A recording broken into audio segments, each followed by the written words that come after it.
Okay, I literally thought it was something to do with boxing. I thought like the day after Christmas they all just like boxed each other. I was way wrong. Okay, so boxes like packages. That makes sense. Makes more sense than the boxing. I was wondering like why does everybody go boxing the day after Christmas? How's it going, guys? Merry early Christmas. We're gonna be checking out a video called 15 Christmas Traditions British People Love. So obviously Christmas is different everywhere in the world. Right here's the original channel, Eat, Sleep, Dream English. There will be a link down below if you want to check that out. Also, if you want to get a shirt, there's links down below for that. charlievest.store. The festive season is upon us, Eat Sleep Dreamers, and Christmas is a very important time here in the UK. So today I'm going to share with you 15 Christmas traditions that British people love. All right.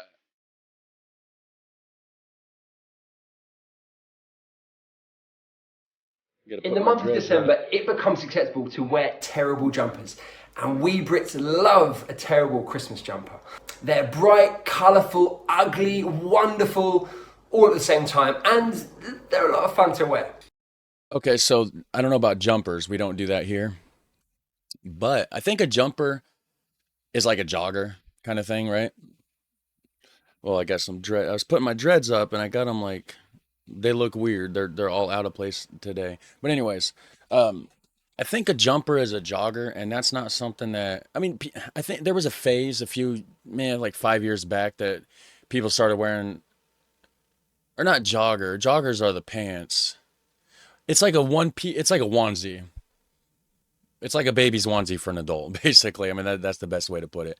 There was a phase like 5 years ago where people, for like 6 months, a lot of people were wearing like adult size onesies. I didn't get into it's not my style, guys. You're not gonna ever see me wearing that. Um, but I think that's what this is talking about. Christmas jumpers. Now we have a thing here called the ugly Christmas sweater, like what he's wearing there. So traditionally, you got like all the older people, the grandmas, the great aunts, whatever, and they would knit you this sweater for Christmas, back in the 80s or something, right? And it was just like a real thing. Well, then it turned into like a meme where people would do it just because it's ugly. Like people would make fun of it for a while because it's just like they're ugly Christmas sweaters. Well, then it started being a thing where people would wear them just because, and the uglier, the more tacky, the better, just to kind of like, be in the Christmas spirit, just kind of like making fun of the old handmade knitted sweaters from the 80s, I think. So this is similar, very similar. Now this is my new Christmas jumper. Let me show you my old Christmas jumper. 3, 2, 1. So is that a sweat? So are they calling sweaters jumpers? Because we do that here with sweaters. They call them ugly Christmas sweaters. And that doesn't, I mean, unless he stands up and it's a full on one piece, I think he's just talking about a sweater. Maybe they just say that differently in England. And if you're in the UK in December, go out, buy yourself a Christmas jumper and join the fun. Number 2, pantomimes, or pantos as they're also known. Now, let's be honest, these are a little bit mad, if for anyone not from the UK. Okay. So what they are musical comedy theatre, and they're based around traditional children's stories, like Snow White or Jack and the Beanstalk. And they're performed in theatres. Jack and the Beanstalk? That's a Christmas story? No, it's not. It's a story. You've heard Jack and the Beanstalk, right? How is that a Christmas story? There's giants that they're slaying, like the movie Jack the Giant Slayer. Around the UK during Christmas time.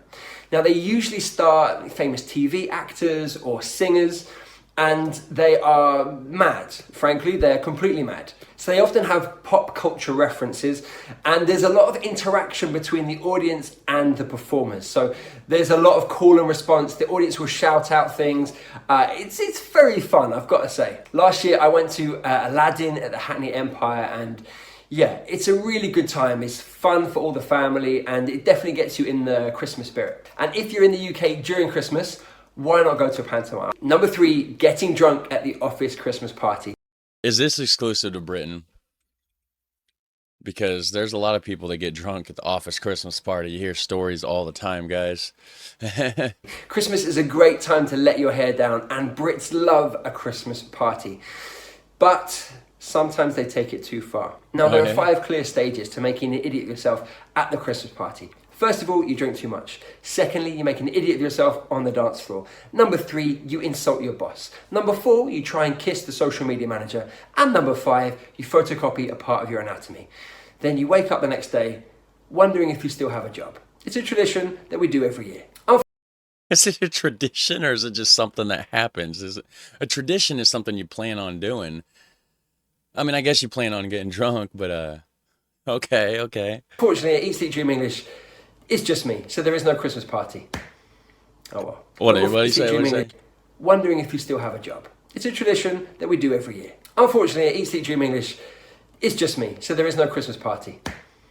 Oh well. Number 4, advent calendars. For the month of December, all children and some adults have an advent calendar. There are 25 doors, and on each day, like number 1, on the 1st of December, you open up the door and there's a picture, or if you're lucky, some chocolate behind that door. Now, Okay, so the advent calendar thing, that is something, it's not like a massively common thing that would be like a standard American Christmas tradition, but people do it.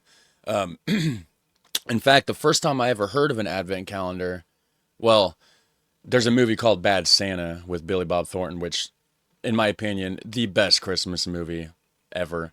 If you haven't seen it, check it out. I recommend it. But besides that, the first time, like, because I only seen it in the movie, right, where the little kid has the advent calendar. Well, my fiance Amy, right? Well, she has a friend named Joe, a childhood friend, grew up with him, this and that.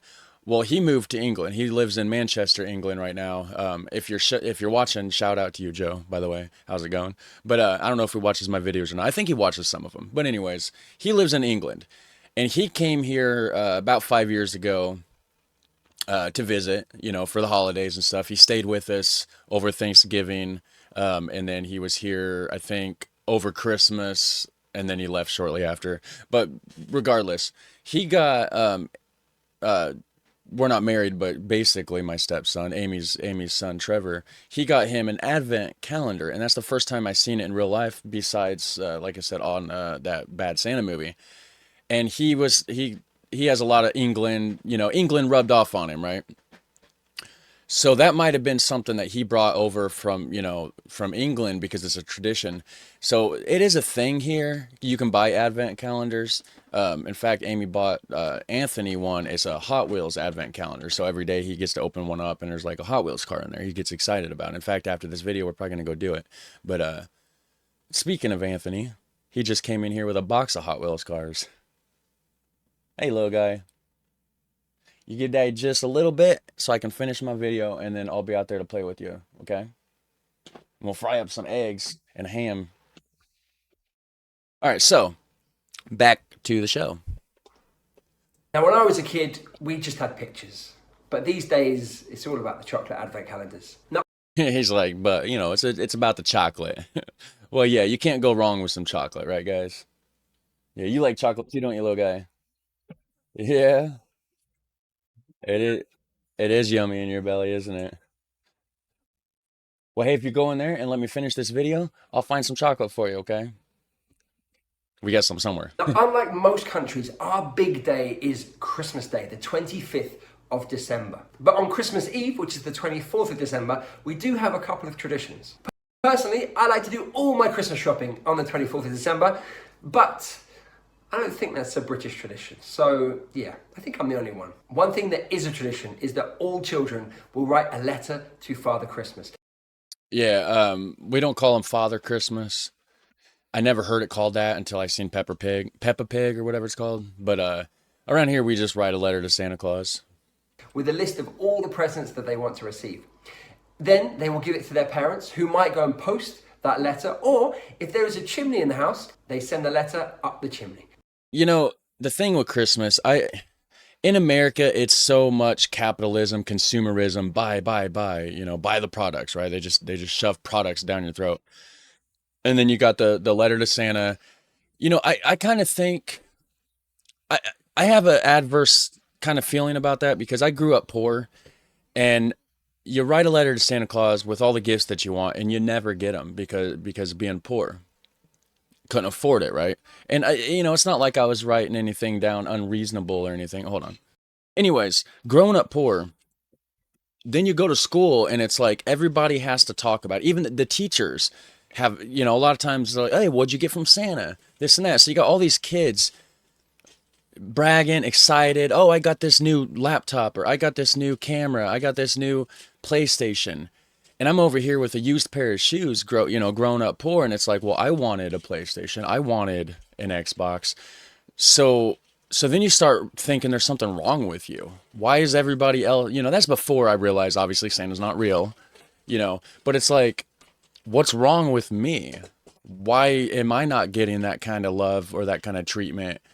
So I feel like the Christmas stuff like that is a way, it just kind, it's not meant to be like that obviously, but a side effect is it separates the rich from the poor quite a bit, and it really makes all the poor kids feel terrible and unloved over the holiday season, for sure. And there's always this pressure of buy this gifts for you, and everybody brags about all these gifts that they would bought for other people or the gifts that they got. And when you're poor, you're not getting good gifts and you're not giving good gifts.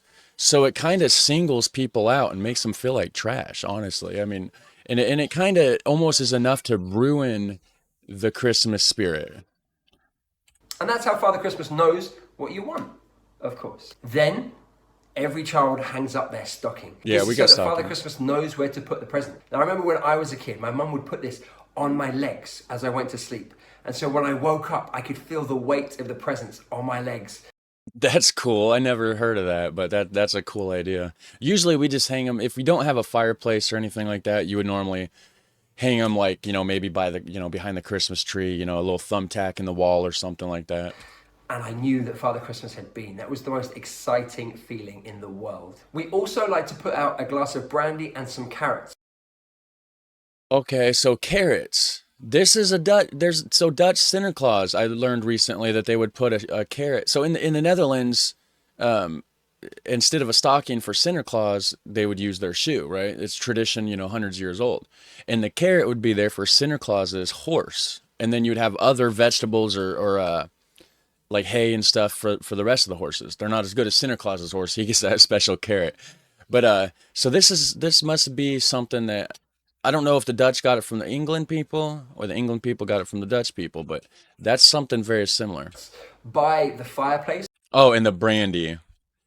Haven't heard of that. Here in America, we set out milk and cookies for Santa Claus. or by the Christmas tree. This is for Father Christmas and his reindeers. This gives them energy so they can go around the world giving all the children their presents. It's some good brandy.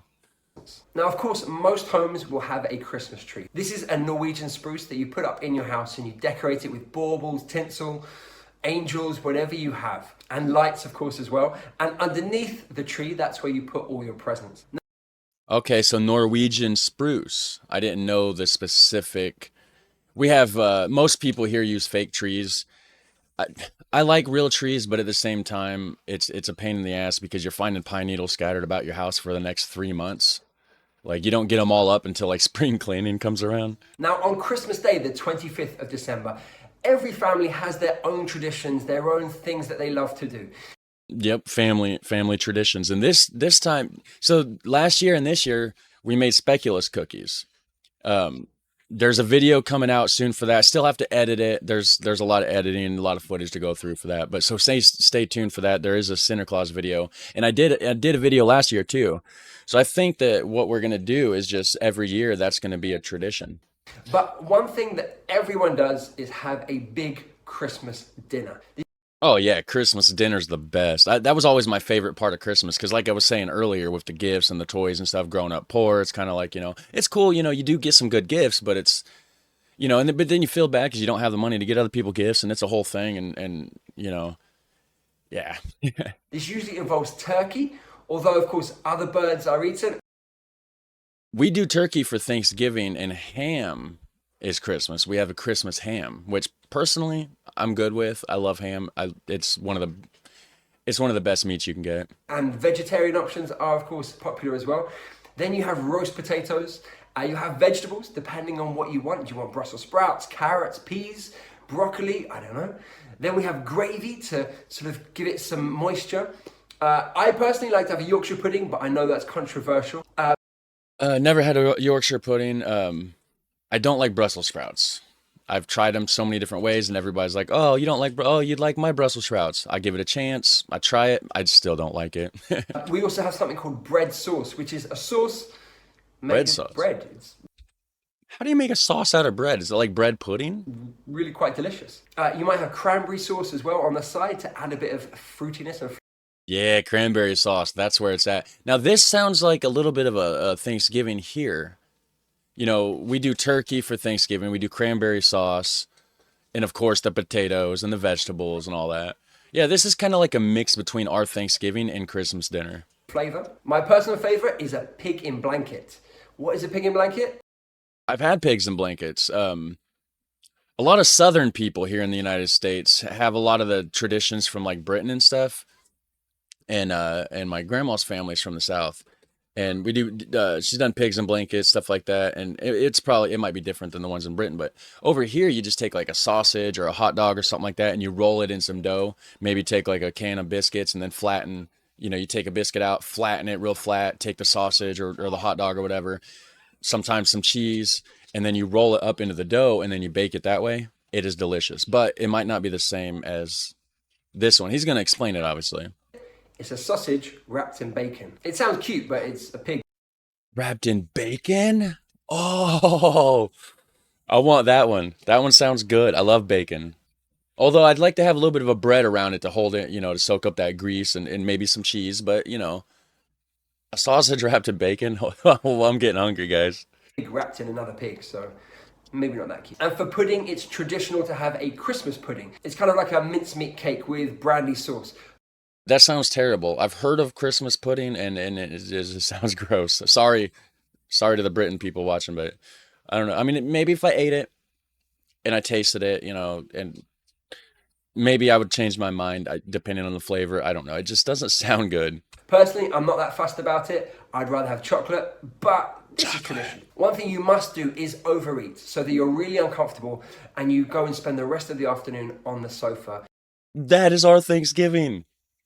That is totally our Thanksgiving. Like it's the one day of the year that you just eat so much that 20 minutes later you're on the couch regretting it and you're like, "Oh, I told myself last year I wouldn't do this and here I am again in pain. My stomach feels like it's going to explode. I've ate so much." It's awesome. Kind of regretting your life choices. Exactly, regretting your life choices. I got to go back and hear this again. It's awesome. But this is tradition. One thing you must do is overeat so that you're really uncomfortable and you go and spend the rest of the afternoon on the sofa, kind of regretting your life choices. Yep. Yeah, so it sounds like their Christmas is very similar to ours. And that leads me into Christmas tradition number 9, which is a Christmas TV special. All the popular TV shows make special extended versions of their show for Christmas. So one fantastic example was Only Fools and Horses. They did a Heroes and Villains Christmas special. I remember Mr. Bean did a Christmas special, and this year, I think it's Gavin and Stacey. Now at 3 o'clock, the Queen gives her Christmas message. Not anymore, she don't. I'm sorry, that was in bad taste. I wonder if the king does. Will the king do that this year? And this is another tradition. Some families sit down and watch this. We used to watch it before opening our presents. It's a 10 to 15 minute speech, and this is where she addresses the main issues of the year, and it's almost like an end of year review for her. She also links it to the Christmas story. Now in the 1992 speech, she used the infamous phrase annus horribilis. This is Latin for that was a shit year. And it's now become a part of spoken English because it was so iconic. Now on Channel 4, there is an alternative Christmas message given by someone else. So last year, it was Danny Dyer. This year, I'm not sure. As I say, not every family follows the same traditions. Some families might watch the Queen's speech. Some families might not. When was this video posted? 3 years ago. Okay, so that was definitely before the Queen died. It depends. Number 11, crackers. Now, a cracker is... Yeah, so this is I've never heard of these, never seen them before, but like I was saying, our friend Joe came over from England and he brought some. He's like, "We want some crackers." Like, yeah. I thought he was gonna pull. I don't have any right here. I did have some yesterday, but I thought he was gonna pull out crackers, like the little wafer kind of. It's made out of like flour. They're crunchy, very delicious. You throw your peanut butter or your Nutella on it, whatever. Like a cracker. You guys know what I'm talking about. An American cracker, right? This is different. This is like a thing that you pull open and it like has like confetti or something that comes out of it, and there's like a toy inside of it. It was pretty cool. We got some, like I said, about 5 years ago when he came over. He brought him from England, actually. Is a kind of paper cylinder that we pull apart, and there is a bang. And inside, you've got a little hat and a joke, and maybe a toy as well. Now, Okay, I don't remember the hat thing. I mean, I could have just forgot because it's been a while ago. I thought there was like a chocolate in it, maybe. They might have different variations. the key tradition here is that when you open them together as a group with your family, is that you cross your arms, okay? So you're holding one cracker here and one cracker here, and you pull, and then they bang, the toys fall out, the jokes go everywhere. It's a mess. It's We didn't do that. I mean, we all opened them, but we didn't hold hands or anything like that. usually done at the beginning of the meal. Then for the rest of the Christmas meal, you sit there with your paper hat, you read your terrible joke. Why do we do it? I don't know. It's I don't remember the hat. I don't remember the hat. But again, I have a bad memory. It was 5 years ago. tradition. Number 12, mince pies. I've heard of these, never had them. Oh yes, a mince pie. So this is a little pie, as you can see, and inside you have mincemeat, okay? So it's dried fruit, and they have Hold on. He said mincemeat, so it's like dried fruit. Is mincemeat fruit? I thought it was like minced meat, like ground beef or something. Is it fruit? I was wondering because it says that it's got a dusting of sugar on top. Like, who wants to put sugar on their ground beef? But dried fruits? I didn't know that's what mincemeat was. It sounds terrible to me. No offense, but pie, as you can see, and inside you have mincemeat, okay? So it's dried fruit, and they have a little dusting of sugar on as well. that might be good. I've heard of mincemeat pies, and I'm like, if somebody was to offer me one, or if I've seen it somewhere, which they don't have it at restaurants, I don't think. It's not like an American thing. It's mostly British, but I would have probably not ordered it. Now, dried fruit with some sugar on top, that might not be half bad. I might give it a go. They're quite delicious, Bon appetit. What's the inside? Okay. Delicious. There you go. You can try it. Try it. Well, Try some. let me Try get a some. piece then. Give Yum. It's good, right? Another tradition is having Father Christmas shaped chocolate, just like this. The day after Christmas Day, the 26th Yeah, Boxing Day. I've heard of this. I'm not quite, I don't understand it, but I never really checked into it to research it or try to learn about it. But I've heard of Boxing Day being the day after. of December is known as Boxing Day. Now, it's believed that the name comes from when workers would receive Christmas boxes from their bosses. Okay, I literally thought it was something to do with boxing. I thought like the day after Christmas, they all just like boxed each other. I was way wrong. Okay, so boxes, like packages, that makes sense. Makes more sense than the boxing. I was wondering, like, why does everybody go boxing the day after Christmas? Now, these days, it's a day of shopping. So, a little bit like Black Friday or Cyber Monday, people get up Okay. super early in the morning and go and queue outside their favorite store so they can get in early and find the best bargains. It's also Nice. a big sporting day with the Premier League taking center stage. Now, in my family, we usually eat the leftovers from Christmas Day on Boxing Day, which is really awesome because you're just having Christmas dinner again for a second time. And Yeah, we do that with our Thanksgiving because you make so much food at Thanksgiving, and then you end up eating like turkey for like a half a week or a week afterwards. Like, you'll fry some up with some eggs the next morning for breakfast. For lunch maybe you'll have like a turkey and cheese sandwich. Like, you just repurpose it and just reuse the leftover turkey stuff for like a week. It's great. number 15, you must take down your Christmas tree within 12 days of Christmas. Oh, what? Within 12 days of I've always I don't like seeing people's Christmas trees up in January. I don't like it. I do not like it. I always feel like, after Christmas, some people like to keep it up till New Year's. That's fine. But for me, it's like if it's January 1st and your tree's still up, what are you doing? Come on now. Otherwise, you will have bad luck for the rest of the year. And that's not a Okay, so the 12 days of Christmas. Is that about that? Because it says there's a famous carol known as the 12 Days of Christmas, which I've heard that. But I thought it was the 12 days leading up to Christmas, and the 12th day was.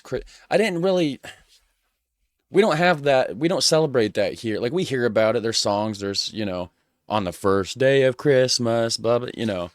I'm not gonna sing it for you guys, but I'm sure you've heard it. A great way to start the year. So, please take down your Christmas trees. So those are the 15 Christmas traditions that British people love. If you know any other Christmas traditions that you have or that exist in Britain, then please Let us let me know. know in the comments below. Share what you like to do at Christmas. If your family has a particular tradition, tell me about it. I want to hear about it.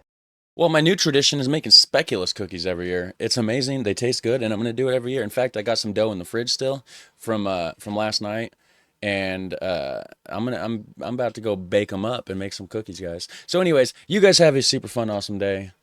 Merry Christmas, and I'll catch you in the next one. Take care. Bye.